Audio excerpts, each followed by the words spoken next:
You just saw what I saw, right? What I just saw was amazing hacks and a lot of hard work put into it. And let me just remind you, this was all made by one guy, and once in a while with a couple of team members. Hey everybody, luckylakitu here, and welcome back to another video. And in today's video, we'll be talking about the legend Kaze Emanuar. I'm pretty sure he doesn't need an introduction, but for those of you who don't know who Kaze is a popular Super Mario 64 ROM hacker who created hacks such as Super Mario 64 Last Impact and Super Mario 64 Online. He currently has 3 big hacks in development, and they all look awesome. Once in a while, he'll do a few other games like Legend of Zelda Ocarina of Time. In this video, we'll be talking about the beginning of Kaze, the rise of Kaze, extra information, and more. And big thanks to Kaze for helping me throughout this video by giving me extra information, background information, and a few questions I had in mind. So enough with the introduction, let's get started.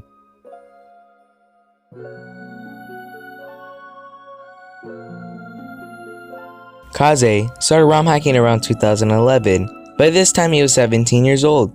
Around this time, he saw videos of other ROM hackers named Skullix and Lugmilord. It was seen that Kaze was very interested the moment he saw Skullix and Lugmilord's creations. It was at this time when Kaze started ROM hacking. His first ever Super Mario 64 ROM hack he made was called Super Mario 64 Madness.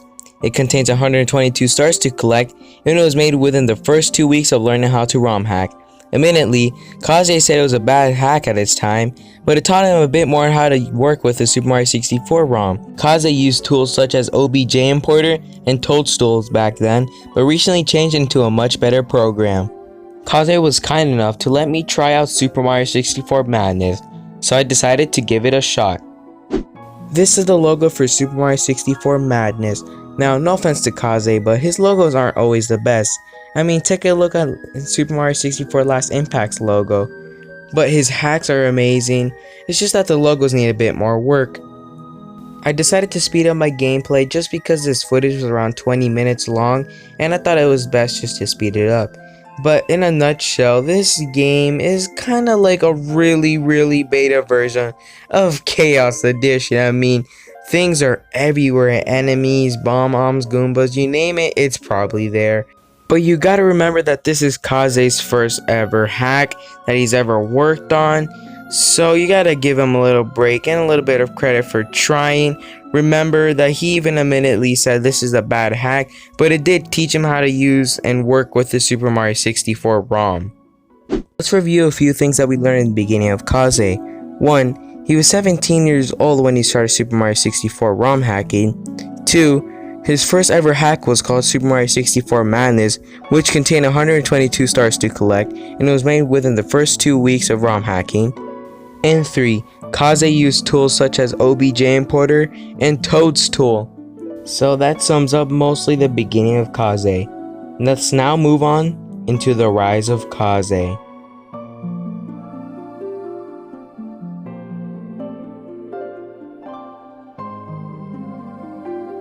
Kaze continued making Super Mario 64 hacks until one day, everything changed. Kaze released a hack called Super Mario 64 Chaos Edition, and at the time, the hack was released and he was only at 800 subscribers. Eventually, the hack got so popular, he got to 3,000 subscribers. This is when Kaze started becoming the legend he is today. Not that long after Chaos Edition came out, comes in the popular Super Mario 64 hack called Super Mario 64 Last Impact. This hack had over 120 stars to collect, and it had its own maps, soundtracks, and custom power-ups. In no time, Kaze was at 3,000, and the next thing you know, he was at 8,000 subscribers. His hacks and his popularity kept growing faster and faster at an alarming rate because of these huge and insane projects he was creating. Last Impact was Kaze's most worked on hack. It had over 4,000 hours put into it, and you can really see all the hard work and dedication was put into Last Impact. While Kaze's channel was already growing fast enough, he decided to release another amazing hack. It's so simple but amazing. Super Mario 64 Online, the only way you can play with your friends on Super Mario 64. He added new characters such as Luigi, Wario, Waluigi, Yoshi, and Toad. He even went as far as adding characters as Goomba and Sonic. Each character has different traits that affect the gameplay of the game. For example, Yoshi can flutter jump, but in exchange, he can't wall jump. Now, I haven't even named all the new characters he has added since there are way too many. Kaze's other huge hacks blew up all over the Super Mario 64 community and all over Nintendo YouTube channels. He even started a series on Hobo Bros named 10 YouTubers vs 1 or 2 Speedrunners. Before Super Mario 64 Online, Kaze had 10,000 subscribers, and when it got released, he went up to around 30,000 subscribers. The growth rate of Kaze was insane, and probably never seen in the Super Mario 64 ROM hacking community. Kaze seemed unstoppable at this point. He always comes out with great and amazing hacks here and there. Kaze's hacks got as big as Super Mario 64 Star Road.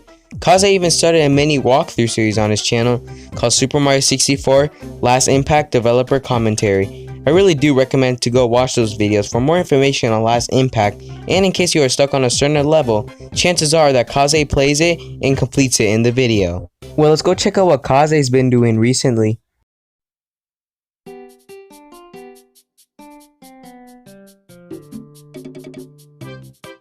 These days, Kaze is usually releasing mini showcase levels and his hacks that he is currently working on.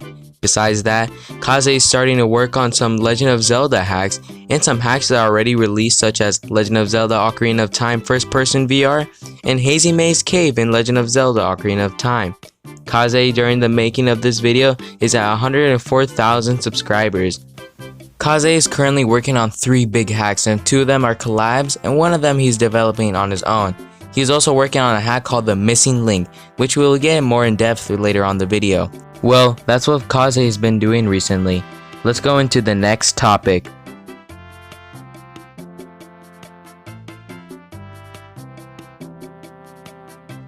I think it's time to talk about Kaze's current projects he's working on. Let's start off with the big 3.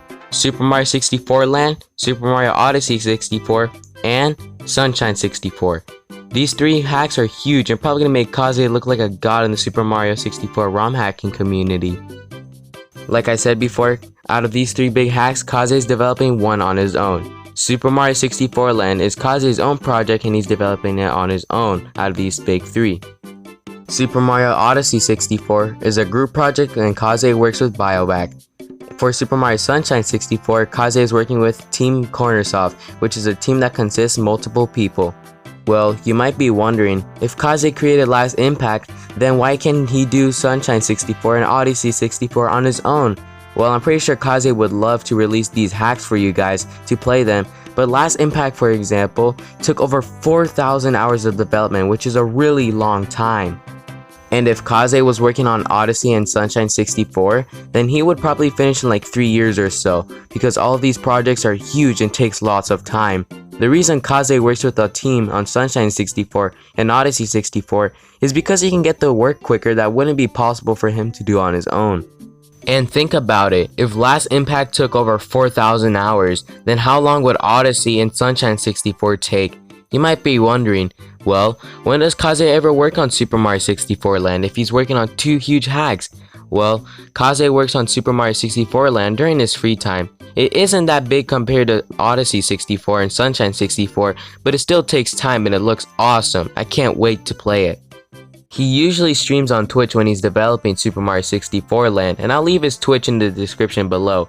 In the past, Kaze worked on many fun hacks such as Captain Toad 64 and Super Donkey Kong 64.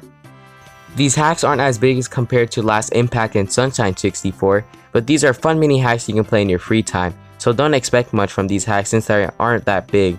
Let's move on to one more topic before we end the video.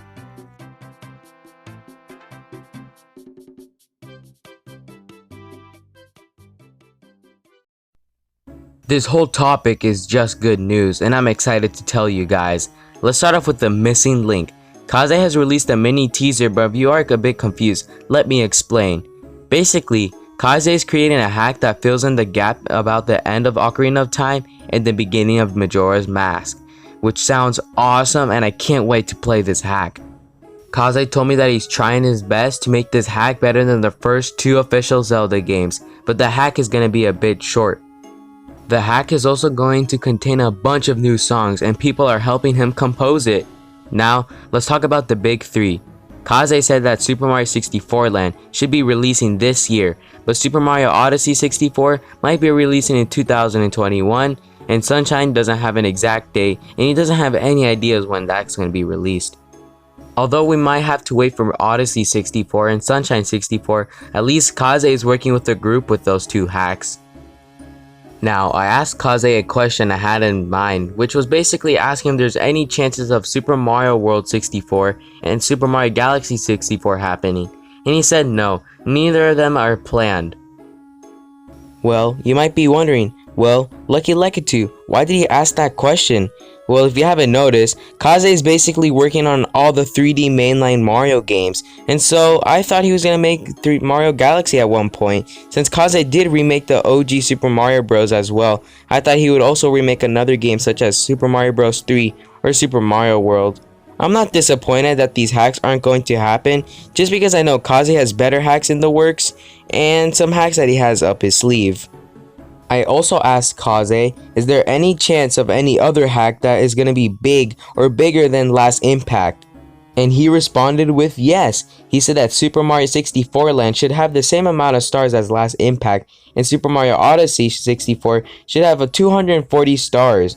Now you may have noticed that in the question I said, in your list of 30 projects. That's because in one of Kaze's videos, he said he has a list of 30 or more hacks that he wants to work on and complete.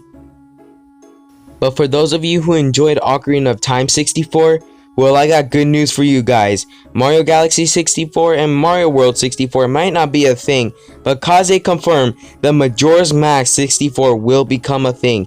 He said it will be around 300 stars. He never said anything about the dates or developing it for obvious reasons. I also asked Kaze what gave him the idea of making hacks such as Odyssey and Sunshine 64. Kaze said at this point, making hacks to him is mostly improving his game design at this point. Sunshine 64 allows him to look at what Nintendo created and then change it in a way where it's better. Odyssey 64 is mostly a custom hack that he started from the ground up. He said that not all the moons, aka stars, will have the same location. It might have a few custom locations. The last question I had to ask Kaze was, what are some tips to people that want to start ROM hacking? And he responded with, to people that want to start Super Mario 64 hacking, start with a small hack. See if you like it. Then make a big hack. People will still play your mini hack. Look at Super Mario 64 Sapphire for an example. And I do agree. Look at Super Mario 64 Sapphire for an example. It's a great mini hack with 30 stars, 1 secret level, and 6 levels in total. Kaze also does his own mini E3 called F3, which is basically you guys showcasing your awesome Super Mario 64 hacks. The stream is usually in 40 minutes to 1 hour long, showcasing awesome developers and their amazing hacks. Sadly, the deadline for you to enter your hacks is already done, but you can check out the stream, which is in 2 days, June 27th. The stream will be held in Kaze's Twitch and will be the first few links in the description below. But if you can't make it and you were really interested in it, luckily for you, Kaze will post the full presentation on his YouTube channel, which will also be in the description below. Alright, I think it's about time we end the video. Well, thank you guys so much for watching this video, and big shout outs to Kaze for helping me throughout this video by answering all of my questions I had in mind. It really did help out the video and much is appreciated. I hope you guys learned a few new things here and there about Kaze. Like I said, Kaze's Twitch, YouTube, Twitter, and more will be in the first few links in the description below. I really do recommend you guys to tune in for F3. I'm pretty sure you'll see a few hacks that'll catch your attention. Kaze is 23 years old and creating awesome hacks, but please do not go bother Kaze or any of the other teams he is working with to bother them about any of the hacks they are working. They all take time and they all have personal lives as well. Anyways, thank you guys so much for watching, and I hope you guys had an amazing day, and Lakitu out.